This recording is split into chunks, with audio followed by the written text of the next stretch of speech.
Hey guys, it's Ebony Alexis with EA Entertainment, and I am here with author and YouTuber Derrick JAXN. I'm sure you ladies have seen him on YouTube offering wonderful relationship advice, so stay tuned.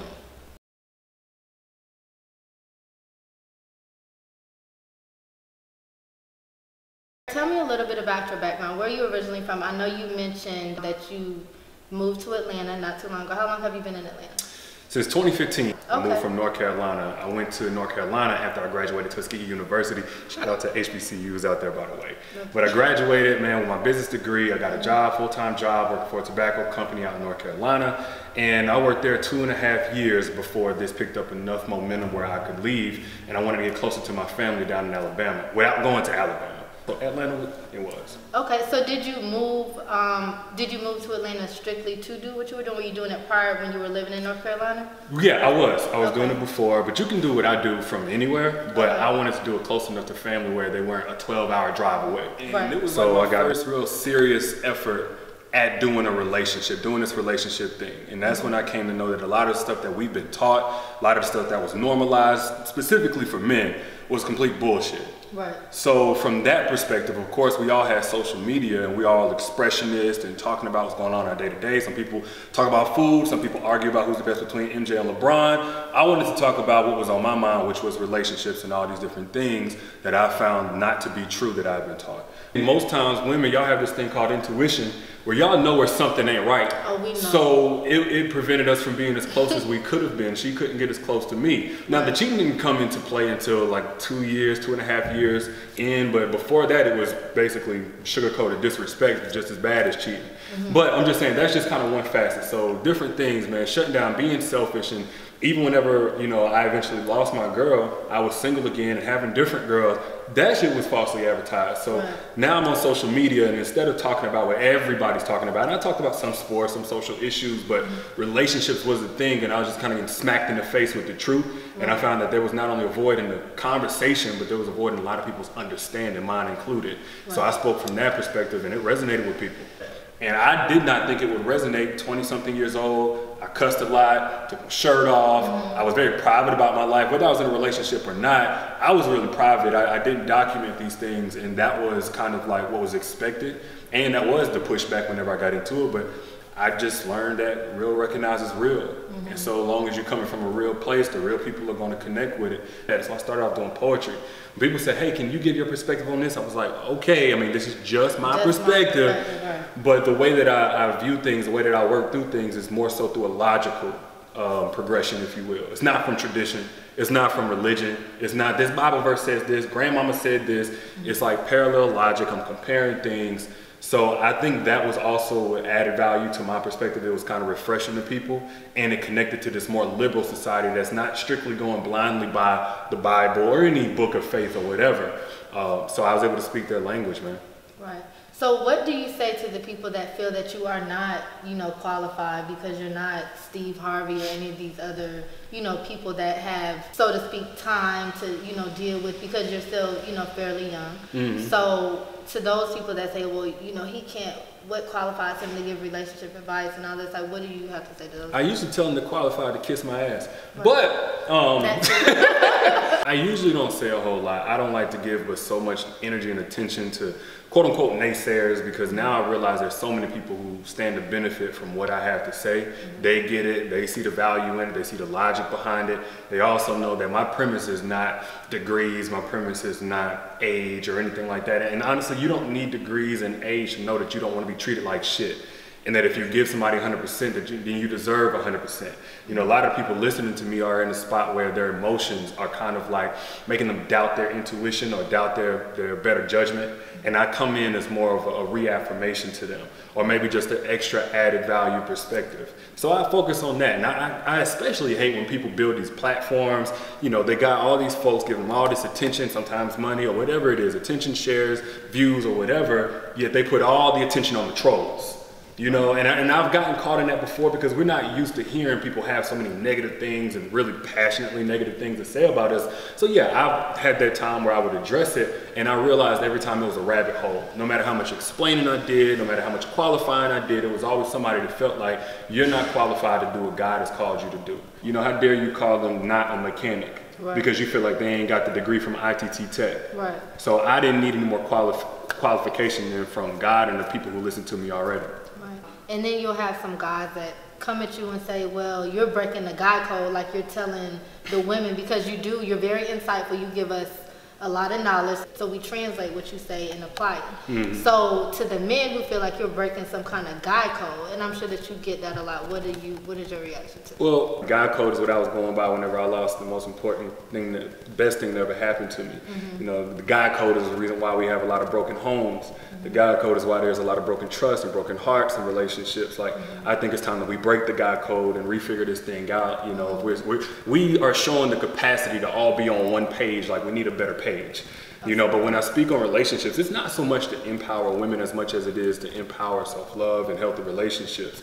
But if you come in to address anything, you got to address the deficiencies, where it's broken, where it's one-sided or biased. And right now, things are biased heavily for men. So it just so happens in order to even anything, you're going to side with the underdog. You're going to speak to the less spoken to. It's like if I'm an advocate or activist for social change and equality, I can't come in addressing 50-50 for white people and black people in America because we don't experience any kind of privilege. Right. White people do. Right. So if I'm coming to create equality, I gotta address the inequality. Same right. thing with relationships. We made the rules on relationships. It was men who said, if you marry one of us, then we own you.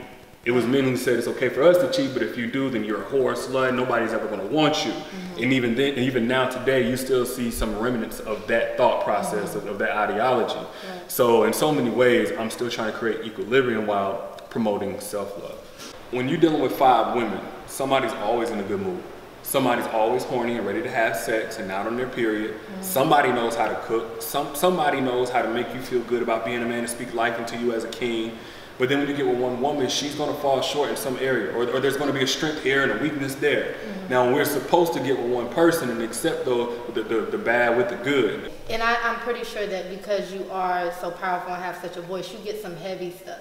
You know, I'm sure women come to you with like stuff that you can't even imagine, you know, so it's like, how do you go about addressing those things, and do you feel like somewhat of a responsibility to respond to everyone when they come to you with their issues, or like what's your stance on that? Like, how do you react? It's not enough for me to address everybody at this point. Right. Like, I literally get over 3,000 messages a day, right. and it really sucks because, you know, like if I just so happen to glance, I just so happen to go in my inbox or see my comments or something like that and see somebody's dealing with something, I would love to read the novel that they send, because they do send very long messages. Right. I would love to, but I know there's not enough of me to do that and still, you know, put out content and still do anything, quite honestly.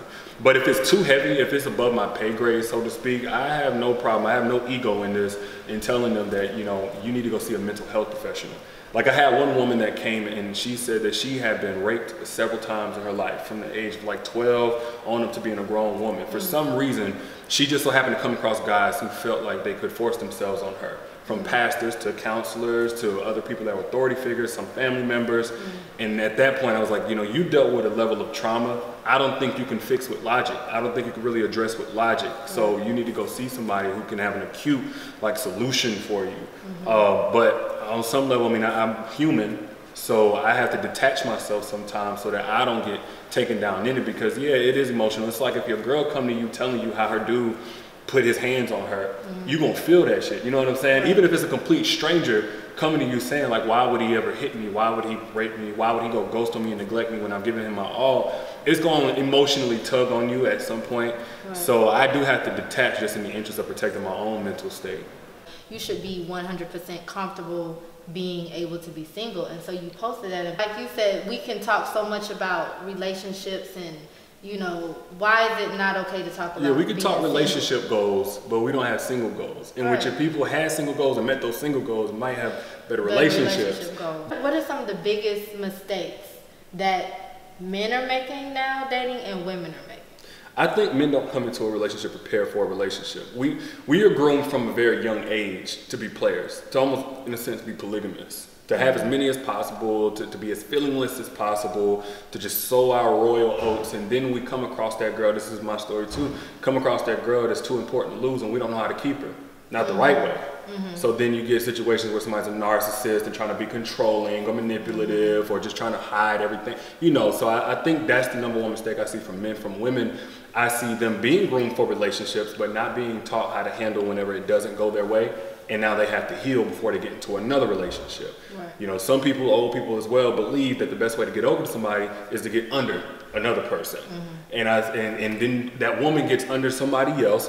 That person is dope. That man wants to love her genuinely and fully and thoroughly, but she's still on the last man. So now when that last man comes in town, he gets to call her up and have her if he wants her. Now she's doing things that compromise her values, that contradict her values. So that's the #1 mistake I think women make. Did you expect it to go where it is now? Hell no. Now you have millions of followers, you know, like everybody know you. If you talk about relationship expert, oh, Derrick Jackson. On the other hand, how does it feel when women come to you and they say, oh my gosh, you know, because of you, like I got out of this toxic relationship, or, you know, I found my self-worth, or, you know, I'm sure a lot of women, because your comments are like flooded with, you know, you help and you, how does that make you feel?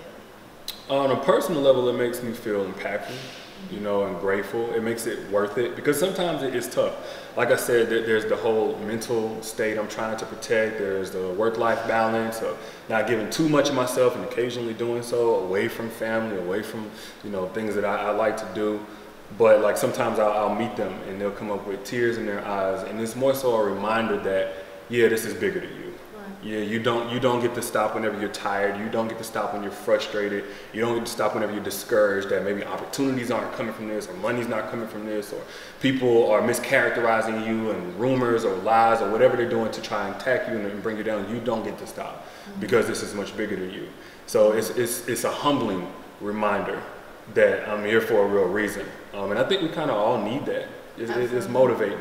You know, I mean, it's almost sad, I guess, in a really messed up way that it came that way, like through their brokenness, but I guess the positive is that they found a solution to that. Absolutely. Or they at least found a contribution to that. Right. What's good, y'all? Derrick Jackson here with EA Entertainment, and I'm giving you what's real.